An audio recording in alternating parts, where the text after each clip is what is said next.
Dusun Banaran merupakan salah satu wilayah yang berada di Kelurahan Pundungrejo, Kecamatan Tawangsari, Kabupaten Sukoharjo, Provinsi Jawa Tengah. Secara geografis, Dusun Banaran terletak di zona dataran rendah Kabupaten Sukoharjo dengan ketinggian rata-rata kurang lebih 102 meter di atas permukaan laut, dengan wilayah yang didominasi oleh kebun, lahan kering atau tegalan, dan pekarangan. Secara demografis, struktur penduduknya didominasi oleh kelompok usia dewasa hingga lanjut usia, di mana banyak usia produktif melakukan urbanisasi atau bekerja di sektor industri sekitar Solo Raya, dan sebagian lainnya bekerja sebagai petani. Kondisi ini menyebabkan populasi lansia di daerah tersebut cukup signifikan, yang secara epidemiologis berkolerasi dengan peningkatan resiko penyakit degeneratif, salah satunya yaitu penyakit stroke.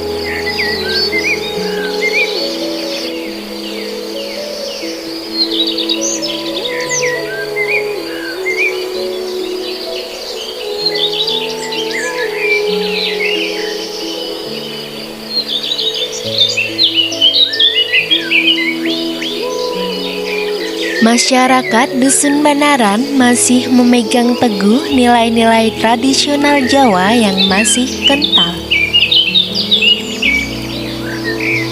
Terdapat fenomena antropologis yang unik dalam memandang penyakit stroke. Sebagian masyarakat tidak melihatnya murni sebagai gangguan neurologis atau yang disebut medis, melainkan mengaitkannya dengan aspek metafisika, di mana muncul persepsi bahwa serangan stroke atau kelumpuhan secara mendadak merupakan akibat dari kualat atau manifestasi energi negatif dari benda pusaka yang disebut keris, yang tidak terawat atau karena tidak cocok dengan pemiliknya.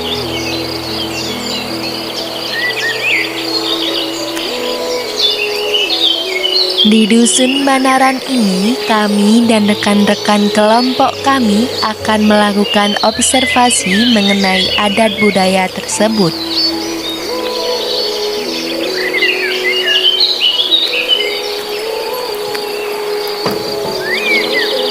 Kami bersama dengan Ibu Tuti selaku salah satu warga masyarakat setempat dibantu untuk mengenal lebih dalam mengenai adat budaya tersebut.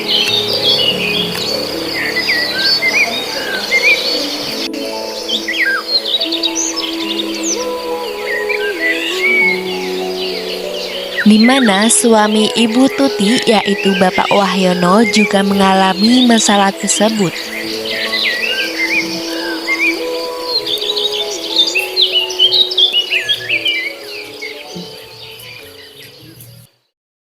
Sebelumnya, Assalamualaikum warahmatullahi wabarakatuh. Waalaikumsalam warahmatullahi wabarakatuh.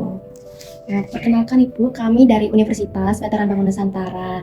Kami kesini bertujuan untuk mewawancarai Ibu terkait permasalahan kesehatan yang berkaitan dengan sosial dan budaya. Kita langsung saja Ibu untuk pewawancaraan, mulai dari Mas Kaleb dulu. Baik Bu, ini mau tanya dulu untuk apa terkait apakah mayoritas penduduk sini seperti apa? Pekerjaannya Mas? Ya, Kalau pekerjaannya itu ada yang berdagang, ada petani juga ada, terus ternak juga ada, terus kerja di PT-PT itu kayak pabrik-pabrik itu juga ada, gitu. Mayoritas petaninya itu petani apa biasanya? Kacang, nanam kacang itu Mbak, Iya. sama singkong, sawah juga ada itu, padi, bukan satu orang. Sama peternaknya tadi niku mayoritas ini peternak apa Bu? Sapi sama kambing ada Mbak. Kalau ayam itu hampir tiap rumah punya itu, ternak hampir tiap rumah.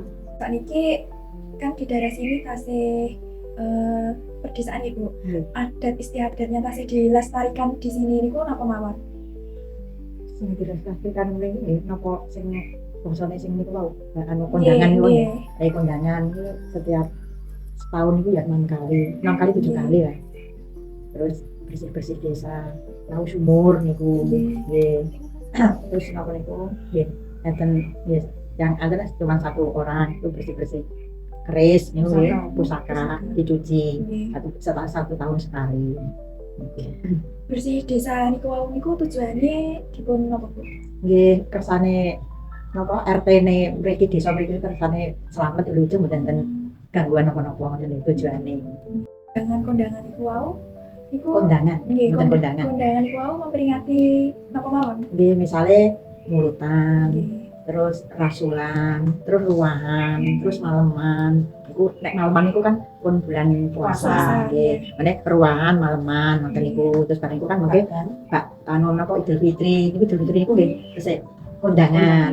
Terus niku nggih enten bar Idul Fitri mungkin kan enten mulutan, enten suranan, ngoten suro ngoten niku. Nggih, sering nggih dilestarikan. Baik Ibu, izin bertanya, kenapa kira-kira Bapak itu bisa terkena stroke itu awal mulanya bagaimana nih Bu? Awal mulanya Bapak kena penyakit karena pertama-tama kembang keris. Terus kerisnya itu dikasihkan anak keponakannya, kan udah nggak diurus lagi. Jadi bapaknya itu kena serangan penyakit. Saat Bapak terkena stroke niku pertolongan pertama niku yang dilakukan seperti apa Bu? Yang dilakukan pertama pengobatan Jawa. Pengobatan menanyakan ke dukun dulu. Habis itu disuruh ngambil air 7 mata air, terus disuruh memandikan dicampur dengan daun jeruk. Itu intinya untuk menyembuhkan penyakitnya. 7 mata air itu yang dimaksud bagaimana ini Bu? Yang dimaksud 7 mata air itu untuk ngambil satu gayung, terus dicampurkan menjadi satu, terus disuruh mandiin supaya penyakitnya itu sembuh gitu. Terus Setelah bapaknya dimandikan dengan 7 mata air itu, efeknya ke penyakitnya bapaknya itu ada efeknya apa tidak Bu? ya kalau yang saya lihat tuh kayaknya nggak ada, cuma biasa-biasa aja. Waktu Bapak itu mulai merasakan gejala stroke-nya itu, pikiran pertama Ibu mengenai penyebabnya itu apa nggih?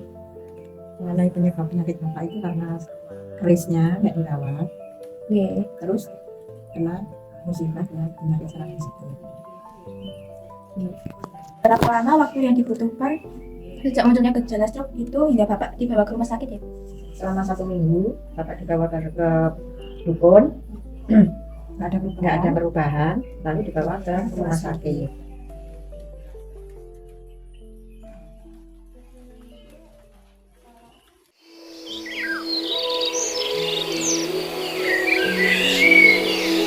Persepsi masyarakat terhadap stroke yang dikaitkan dengan benda pusaka merupakan tantangan besar dalam kesehatan masyarakat. Masalah ini bukan sekadar tentang kurangnya fasilitas medis, melainkan tentang benturan sistem nilai. Untuk mengatasi hal ini, diperlukan pendekatan cultural competence bagi tenaga medis. Dokter atau perawat tidak boleh merendahkan kepercayaan pasien terhadap benda pusaka yang disebut keris, melainkan harus merangkul keluarga dengan menjelaskan bahwa pengobatan medis dan penghormatan terhadap tradisi dapat berjalan beriringan tanpa harus menunda tindakan darurat medis.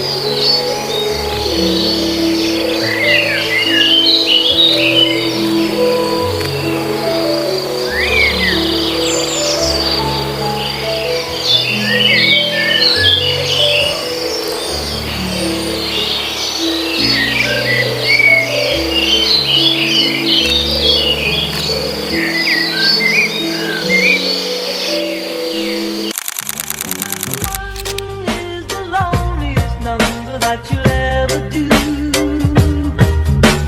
Two can be as bad as one. It's the loneliest number since the number one. One is the loneliest number that you'll ever do.